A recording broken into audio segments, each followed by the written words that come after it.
Shalom, salam damai sejahtera, Bapak Ibu, Saudara dan Saudariku.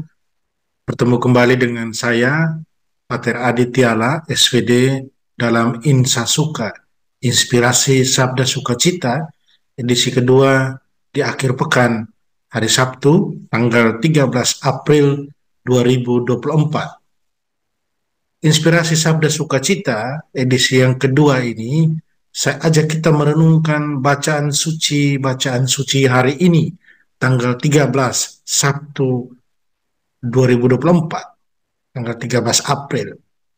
Saudara dan saudariku yang dikasih oleh Tuhan, Bapak Ibu, rekan-rekan muda, anak-anak semua yang Tuhan Yesus cintai, bacaan pertama kita bisa baca dari Kisah Para Rasul bab 6 ayat 1 sampai 7 dan bacaan Injil dari Injil Yohanes bab 16 sampai 21.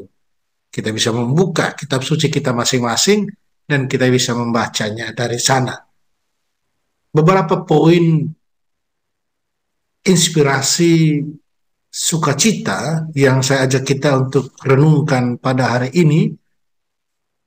Pertama, mewartakan Tuhan itu tidak pernah bisa akan dilakukan seorang diri. Seorang murid Tuhan tidak bisa seorang diri saja. Dia harus bekerja sama dengan murid-murid yang lain. Semua orang beriman harus berjalan bersama-sama, sinodalitas. Kita berjalan bersama-sama dalam mewartakan Tuhan. Dan tentunya dalam pewartaan Tuhan ini kita berjalan di bawah tuntunan Roh Kudus. Kita bekerja sama dengan Roh Kudus dalam tanda petik.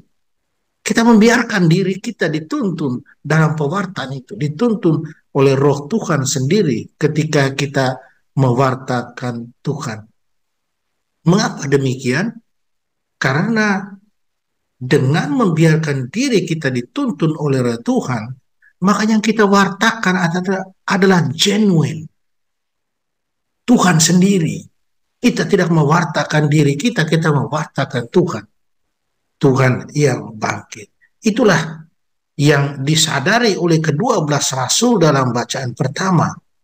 Mereka menyadari kekeliruan mereka, kelemahan manusiawi mereka. Mereka tidak bisa menjalankan semua.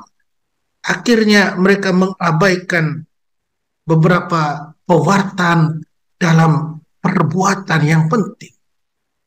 Mereka mengabaikan itu dan kemudian karena itulah mereka memilih para diakon untuk melaksanakan tugas-tugas kasih yang mereka tidak bisa buat. Memperhatikan para janda, memberikan perhatian pada orang miskin yang terpinggirkan. Dan kedua belas rasul akhirnya memutuskan mereka memfokuskan diri mereka pada pewartaan sabda. Saudara dan saudariku, kita lihat di sini bahwa mewartakan Tuhan harus bersama-sama. Gereja itu bukan hanya soal para uskup, para imam, katekis, para suster, frater, brother, tapi kita semua. Kita sama-sama berjalan bersama atau di bawah tuntunan Tuhan sendiri untuk mewartakan kabar sukacita. Saya kira kita bisa memahami hal ini. Kita tidak bisa berjalan sendirian. Harus sama-sama. Tidak ada yang bilang, itu urusannya Romo, itu urusannya suster. Tidak. Itu urusannya pastor paroki. Tidak. Kita semua sama-sama dalam mewartakan Tuhan. Karena apa? Karena kita semua punya iman yang sama akan Allah Bapa, Putra, dan Roh Kudus. Kita punya iman akan Tuhan yang sudah bangkit dan menyelamatkan kita. Saudara dan saudaraku yang terkasih, poin yang kedua, poin sukacita yang kedua, selalulah mengandalkan Yesus. Andalkan Tuhan di tempat pertama. Bukan diri kita, bukan kehebatan kita. Bukan apa yang kita punya. Seberapa triliun pun yang kita punya tidak bisa akan mendatangkan keselamatan di kehidupan yang sesudah kehidupan di dunia ini. Andalkan Tuhan dalam hidup kita. Dalam Injil Tuhan Yesus berpesan, jangan takut, akulah ini. Ketika para murid didatangi oleh Tuhan yang berjalan di atas air, para murid ketakutan. Tapi Yesus pesan apa? Aku ini, jangan takut. Dan seketika itu sampai mereka di tujuan. Wah, luar biasa. Tuhan hadir dan mereka langsung tiba di tempat tujuan. Ketika Tuhan hadir dalam kehidupan kita, ketika kita mau menghadirkan Dia, terbuka menghadirkan Dia dalam kehidupan kita, maka yakin dan percayalah kita akan sampai pada tujuan akhir hidup kita, yaitu keselamatan. Yaitu apa? Persatuan kita dengan Allah sendiri dalam kerajaannya. Maukah kita semua akan hal itu? Saya percaya kita mau. Saya percaya kita mau untuk mencapai tujuan akhir hidup kita. Bahkan dalam kehidupan kita sekarang di dunia ini, ada banyak mujizat, ada banyak contoh iman, pengalaman iman yang boleh kita sharingkan satu sama lain. Kita bisa sharingkan di kolom komentar. Ketika kita menghadirkan Tuhan, maka apa yang kita inginkan pasti tercapai. Mungkin akan melewati jalan salib yang tidak ringan, yang berat. Tetapi kita akan sampai. Karena apa?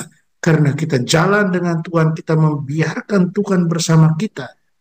Tuhan akan mendatangi kita ketika gelombang-gelombang kehidupan kita terasa terlalu berat. Cobaan-cobaan dalam pewartaan kita, ketika kita sungguh membiarkan diri kita didatangi Tuhan dan kita mewartakan Tuhan, maka kita akan berhasil, saudara dan saudariku.